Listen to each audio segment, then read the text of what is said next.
$85, $2 billion in services revenue means Apple stopped making money from your iPhone and started making it from trapping you. Most tech workers believe Apple's profits come from selling expensive hardware. Services, iCloud, AppleCare Plus, Apple Music, Apple TV Plus are conveniences you'd use anyway, so they don't really cost you extra.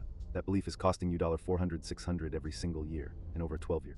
That's $36,000 to $72,000 redirected from your retirement savings into Apple's ecosystem, by design. Here's what Apple's own FY 2024 10K filing reveals. Services generated $85, $2 billion in revenue with approximately 70% gross margin. Hardware generated roughly $200 billion in revenue with 45% gross margin. The math is brutal. Apple's services business generates $25 billion more in gross profit on half the revenue. Services is now Apple's second largest business segment and its highest margin operation. That's not a side business anymore, that's the core strategy. For a tech worker earning $120,000 annually, the ecosystem cost structure looks like this. You buy an iPhone every 3 years at roughly $800. That's $267 annually per device. But then the services trap activates. iCloud storage $0, $99 to $9, $99 monthly depending on your tier. AppleCare Plus $4, $99 monthly per device. Apple Music $10, $99 monthly. Apple TV Plus $9, $99 monthly. A modest bundled estimate $30 to $50 monthly. Over 36 months, one device cycle, that's $1080 to $800 in services revenue alone, layered atop the $800 hardware purchase. Your effective cost per iPhone isn't $800, it's $2,080 to $600 when services are included. Apple's 10K data confirms this isn't accidental pricing, it's deliberate margin optimization. The hidden detail is the margin delta. When Apple sells you hardware, it nets roughly 45 cents per dollar of revenue after manufacturing, logistics, and warranty costs. When Apple charges you for iCloud, AppleCare, or subscriptions, it nets roughly 70 cents per dollar, zero manufacturing, pure subscription profit. Apple's CFO and board know this math. The company has systematically designed the ecosystem so that leaving iCloud means losing access to photos backed up nowhere else. Canceling AppleCare Plus means risking $200 repairs. Dropping Apple Music means losing playlists and recommendations. The switching cost isn't financial, it's behavioral. You're locked in.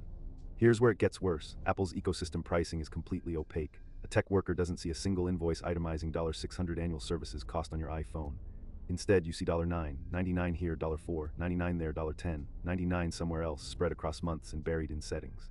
Research shows recurring subscriptions below $20/month have the lowest churn rates precisely because users don't track them. Apple knows this. Your household might be spending $5, $000, $7, $200 over 3 years on an iPhone ecosystem without ever calculating the total. Now the question, is Apple's strategy illegal? Antitrust regulators and the FTC haven't explicitly prohibited it yet, but the FTC's recent actions against Amazon and other tech platforms suggest scrutiny is rising. Apple's own 10K risk disclosures mention regulatory actions related to App Store practices and services pricing. Institutional investors are also raising concerns. The ecosystem lock-in strategy works only if switching costs remain behavioral rather than legal. If antitrust pressure forces Apple to reduce services bundling or allow easier switching, your effective device cost could drop 20-25% overnight. The personal decision is clear. Before upgrading to your next iPhone, audit your services spending. Use Apple's subscription settings or a third-party app to calculate your annual services cost. You may discover you're paying $50/month when you only need $15/month. Switching providers, Android devices, Google One, Spotify remains an option, though switching costs are real for many tech workers. The middle path is most rational. Stay in the ecosystem but ruthlessly cut services to essentials. If you're paying for iCloud, AppleCare Plus, Apple Music, and Apple TV Plus simultaneously, you're subsidizing Apple's 70% margin expansion. Cut 2 of those services and redirect $250, $400 annually to a high-yield savings account. Over 30 years, that's $7, $500, $12. 000 in compound interest, real retirement capital that Apple didn't earn. For the full breakdown and the implementation checklist to audit your services spending, the detailed version with every spreadsheet is in the companion book, The MSDR Bitcoin Trick, link in the description. If this shifted how you see ecosystem lock-in, hit subscribe. Next video covers Meta's $60 billion AI bet and why it's destroying jobs, dropping Thursday. Ring the bell so you don't miss it. In strategy, the quiet observer wins.